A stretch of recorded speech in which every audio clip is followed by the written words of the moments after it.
All right, Bears fans, here we go.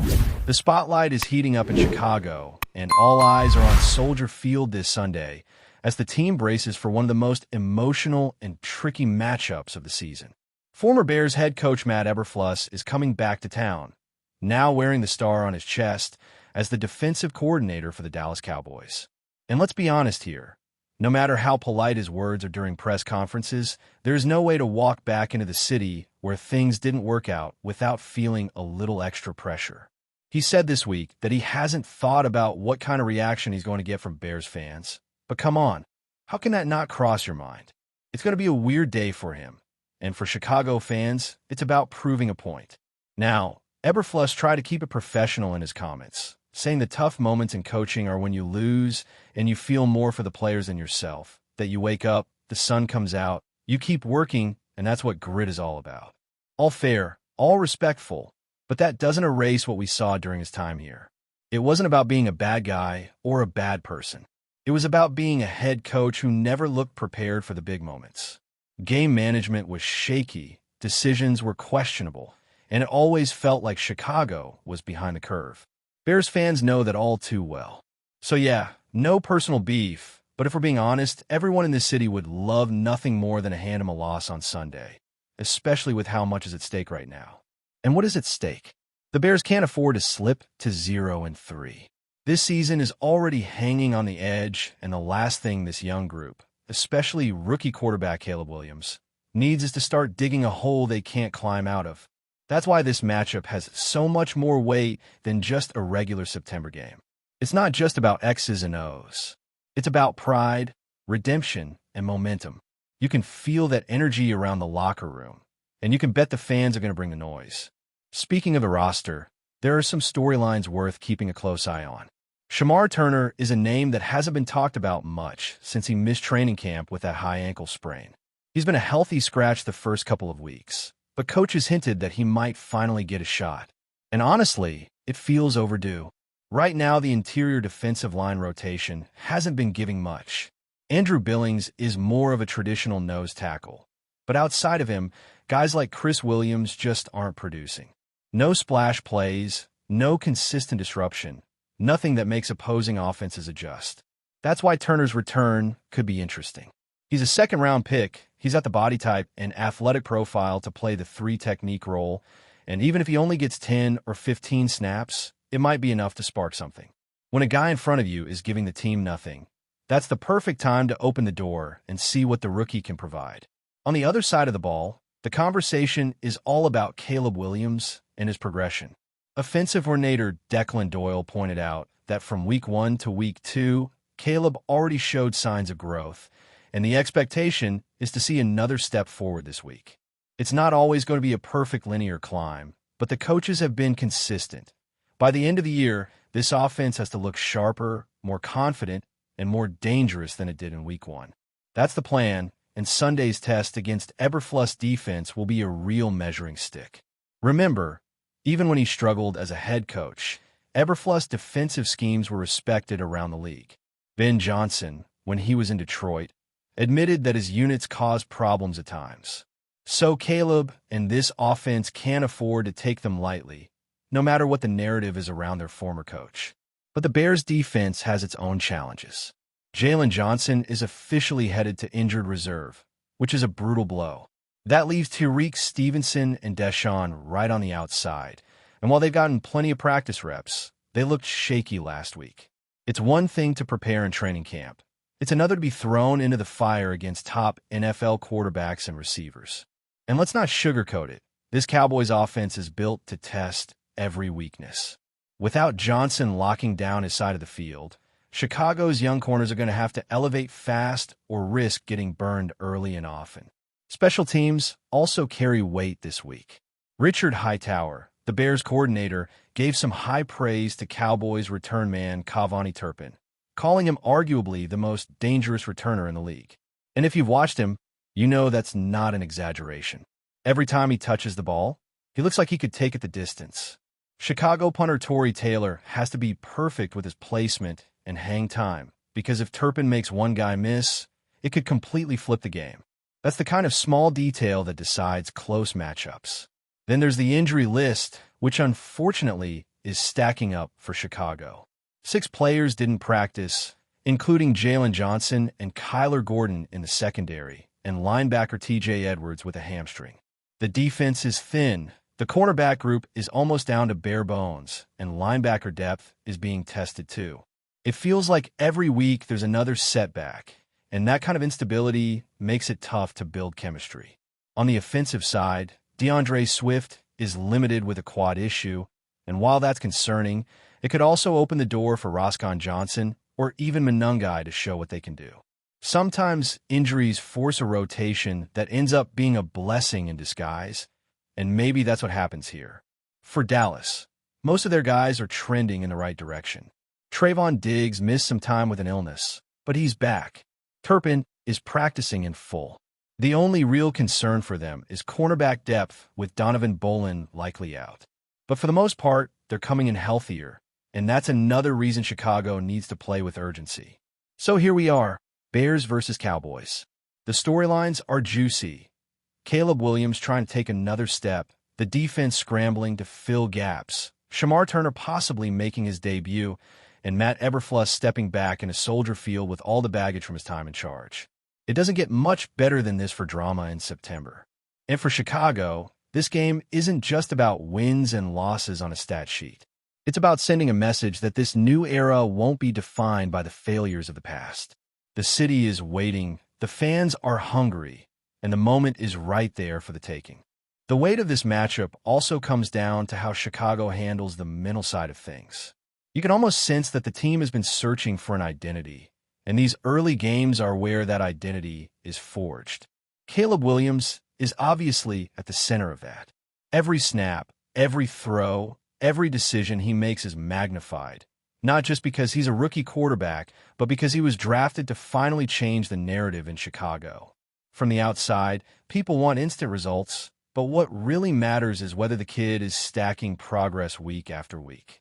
The coaches believe he is, and now it's about proving that against defenses that know how to disguise coverages, bring pressure, and take advantage of inexperience.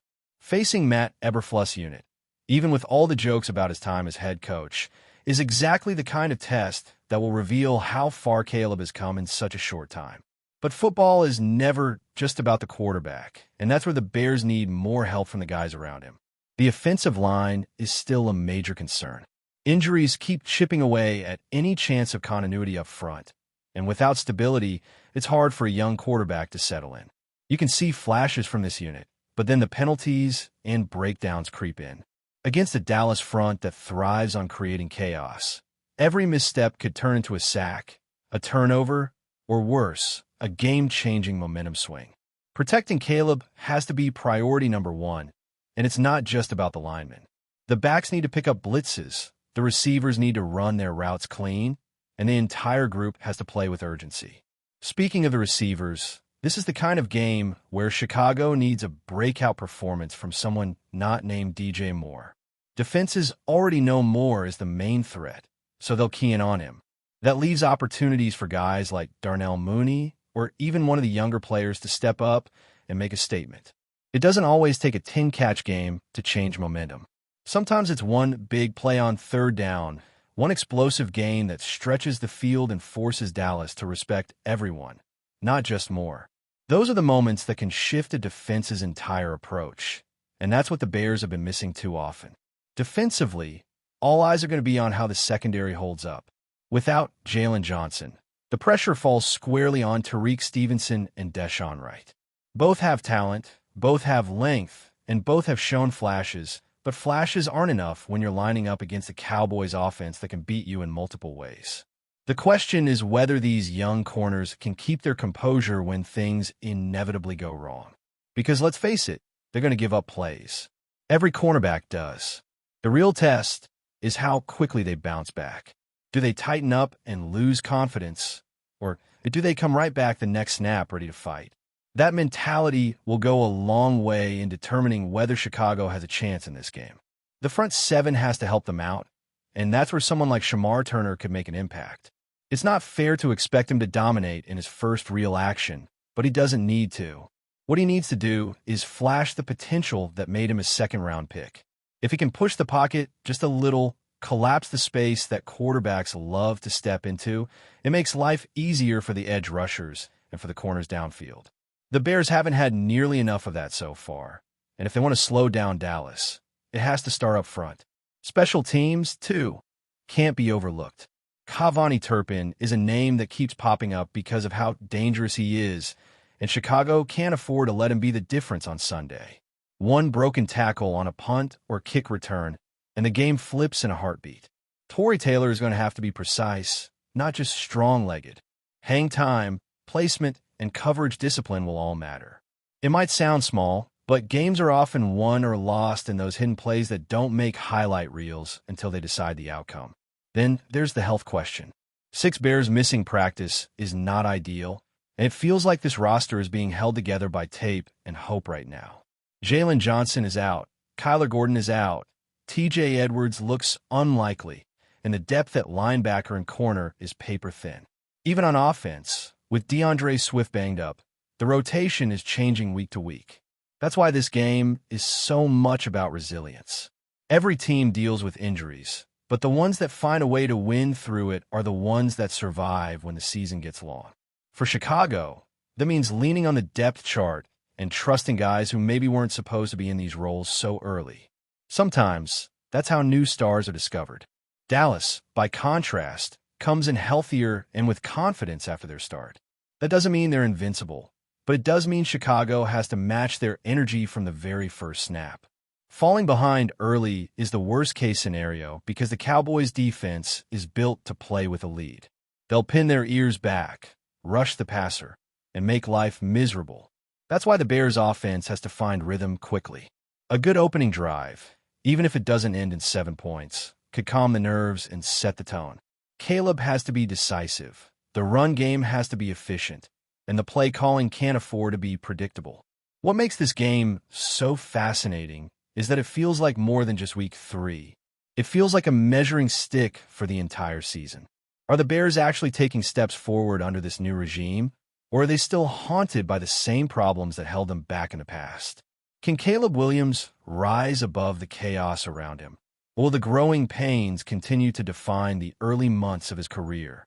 Can the defense, missing key players, still rally together and play with the kind of edge that gets the crowd into it? These are the questions that will be answered on Sunday. And then, of course, there's the Matt Eberflus angle. He can downplay it all he wants, but everyone knows this means something. For Chicago fans, it's personal. They watched his time here unravel. They watched the mistakes pile up, and now he's back, trying to stop the very team he once led. The boos will be loud, the emotions will be raw, and that atmosphere is going to be electric. Sometimes football isn't just about the technical matchups, it's about the emotions of the moment. Soldier Field is going to be full of that on Sunday, and you better believe the players will feel it too. Before we continue, don't forget to subscribe to our channel and give this video a like. Your support helps us keep bringing you the latest updates on our Chicago Bears. And don't be shy. Drop your thoughts on the news in the comments below. In what's quickly becoming one of the most talked about pre-game controversies this season, Dallas Cowboys head coach Brian Schottenheimer has reportedly taken a sharp jab at the Chicago Bears, sending shockwaves through both fan bases. Sources close to the team say that during a press briefing earlier this week, Schottenheimer didn't hold back when discussing the Bears' chances in the upcoming clash, sparking a firestorm of speculation and chatter across social media. According to insiders, Schottenheimer's comments were far from diplomatic. While most coaches opt for measured praise or cautious optimism when addressing rivals, the Cowboys leader allegedly questioned the Bears' offensive strategies and defensive cohesion, hinting that Chicago might not be prepared for the kind of high-octane play Dallas is planning. The remarks, casual yet pointed, have led many to speculate whether Schottenheimer is trying to psych out the opposition or simply letting his competitive instincts spill over in front of the cameras. The timing of the comments adds another layer of intrigue. With the game just days away, the Bears' locker room is reportedly buzzing with reactions. Several anonymous sources from Chicago claim that team members are taking the remarks personally, vowing to use them as motivation. When a coach talks like that, it's almost an invitation to prove them wrong, one source said. Meanwhile, Cowboys fans appear divided. Some revel in the bravado, seeing it as a confident display of leadership, while others worry it could backfire if the Bears capitalize on any missteps. Sports analysts have been quick to weigh in, noting that such pre-game verbal volleys are not uncommon in the NFL, but rarely do they carry this level of intensity. It's a classic case of mind games, commented one commentator. Brian is clearly trying to get under the Bears' skin, and if it works, it could give Dallas a psychological edge. But if it backfires, it could light a fire under Chicago that we haven't seen all season. As the countdown to kickoff continues, the NFL community is abuzz with speculation. Will Schottenheimer's bold words energize the Cowboys, or will they fuel the Bears into delivering a statement performance? One thing is certain. This is no ordinary pre-game chatter, and fans on both sides are bracing for a showdown that promises to be as fiery off the field as it will be on it. That's it for this update. If you enjoyed the video and want to stay updated with exclusive news about our Chicago Bears, be sure to subscribe to our channel and hit that like button. We can't wait to hear your thoughts in the comments. See you in the next video.